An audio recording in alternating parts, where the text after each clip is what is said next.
This is Loopy, the messed up fish. He's the one that's going to be having the swim bladder procedure. As you can see, he has a very bad sore on his belly and his fin from being upside down for too long and experiencing that with the cold, harsh wind from outside. So it's really dried out and got a sore on him. So I'm going to be performing the swim bladder pressure relief surgery on him. And basically, the swim bladder is roughly around underneath the spine, behind the head, around this area. So we'll be going in there and trying to relieve some pressure, hopefully get him to stay down under the water. Very risky procedure and should only be used as a last resort. Please do additional research on your own if you're ever considering doing this by yourself. I'm not a fish doctor, but I have done this before. I have some experience in doing this, so I'm going to show you guys how I do it on little Loopy here, which definitely has some severe swim bladder problems. So generally what you're going to need is you're going to need a tray, and preferably want to put a paper towel on there and get it nice and damp. That's where you're going to be doing the surgery. You're going to want one box that's going to be the clean, fresh water that you're not going to have any chemicals in or any anesthetic. And you're going to have another bucket that you're going to be putting in the anesthetic, which is going to put the fish to sleep in. And the other things you're going to need are some clove oil. This basically is the anesthesia. It's gonna put the fish to sleep and really calm him down, get him kind of loopy, no pun intended. You're also gonna need a pair of tweezers. I use this. I actually pull off a scale or two at the site at which I'm gonna do the not the incision but the puncture. And you're also gonna want, you don't want any normal needle. You do want like a medical grade needle. You're gonna want something that you can insert into the swim bladder, test for pressure, and then just siphon a little bit of that air out. So this is generally all you're going to do. First step we're going to do is we're going to be mixing in the clove oil in the water. So this is roughly 2 gallons of water, and you want to use maybe roughly 4 drops of clove oil per gallon you have. And you want to mix it up before you actually enter into the water, because it is an oil. It's kind of hard to make it dissolve in the water. So you're going to want to mix basically the oil and some water in a bag first, and then mix it up.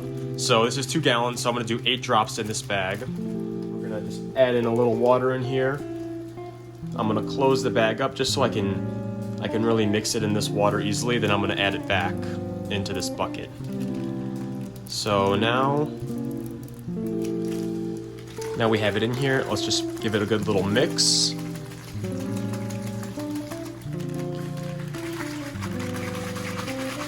Just kind of help it get dissolved. All right, once you kind of see the water getting a bit cloudy, you know it's pretty well mixed in there, and then you can just add it back in. Add it all in here, rinse out the bag, make sure you get all the oil. Really, the main thing you want to do is just make sure that all the clove oil is thoroughly mixed in here. And all right, the clove oil is mixed in. We're now going to add our fish, Loopy, and putting him in the water that has the dissolved clove oil in it. And as you can see, he's obviously still active. This does take some time for it to take effect. You might want to leave him in there 10-15 minutes. Maybe after 10 minutes, take him out, see how calm and relaxed he is. If he's not calm and relaxed enough, you want to put him back in. But you also don't want to leave him in too long, because long enough will actually kill the fish. All right, so it's been 10 minutes, and we want to basically just see, is the fish loopy and tired and slow enough to do a safe procedure? So we'll take him out of the water. We'll put him here, and you can just tell, definitely not. Definitely not. So we're putting him back in. All right, guys, so it was taking him a long time to get to a slower state. But so I did have to increase the amount of clove oil I used. But as you can tell now, he's a lot slowed down. He's not fully gone. He's not fully asleep. But you don't really want to have him be fully asleep, because if he is, there's a danger that he might not wake up, because this is toxic to the fish. But in small enough quantities, it is okay. So basically what I like to do is I like to remove a scale around where I'm going to puncture. Obviously see his tail is still moving, because he is partially awake. He's kind of like if you had laughing gas. That's kind of the state he's in right now. I would like to remove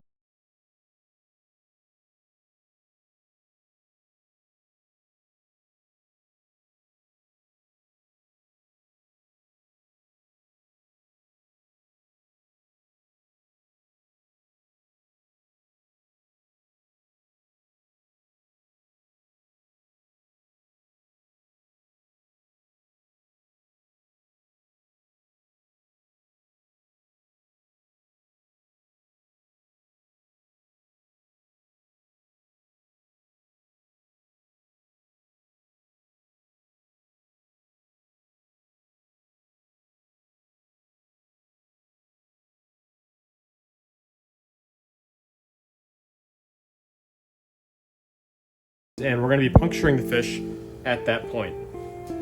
So make sure your needle's sterile. This is a medical grade needle.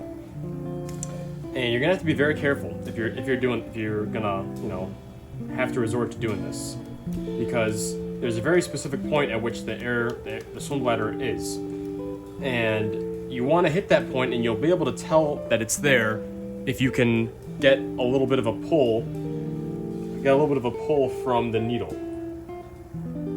So he is flipping out a little bit, but you can't have the eugenol be too much, or else it might hurt him in too much of a negative way. Come on, Loopy, it's alright, Loopy. Alright, now you want to give it a little test. You're probably not there yet.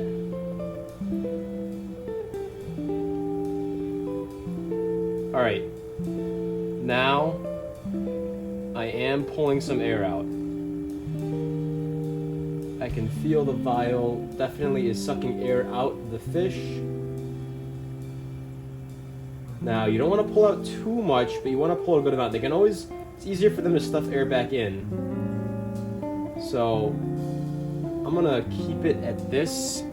I pulled out about that much air. So we're going to put him back and see if he floats. Alright, still seems a little too buoyant, so I am going to go and try to relieve a little more. You gotta be very careful if you ever do this. I do not recommend anyone that's new to fish keeping to do this. Alright, we're there again. We're getting a little more air out. Alright. We got more air out. I'm gonna see if he floats. Alright, so I do think that I have removed enough air. Obviously you can see he's still floating upside down, but you have to understand that he is still, in a trance, kind of loopy from the clove oil. But if I put him down underneath the water, I can tell it definitely takes him a good second to rise up, meaning there's not that extreme buoyancy force pulling him up.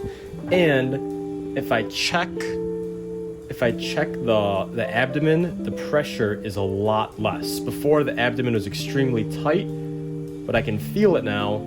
The pressure is a lot less. So I think I did enough. We'll see what happens when he wakes up, but I think it's looking good so far. We'll see. Sometimes I like to just have the air stone right underneath them to try to get the oxygen and the water flowing through their gills to help clear up the clove oil faster. Okay, so this is Loopy about an hour after the procedure. So there is a minor success in the fact that there's less of a buoyancy force, so now he's actually able to go down to the ground if he wants to get some food. Obviously, his mental issues of erratically swimming have not gone away, but unfortunately, he still remains upside down and still does have a minor force pulling him up to the surface. Now, less of him is pulled up to the surface, but he still does get pulled up to the surface.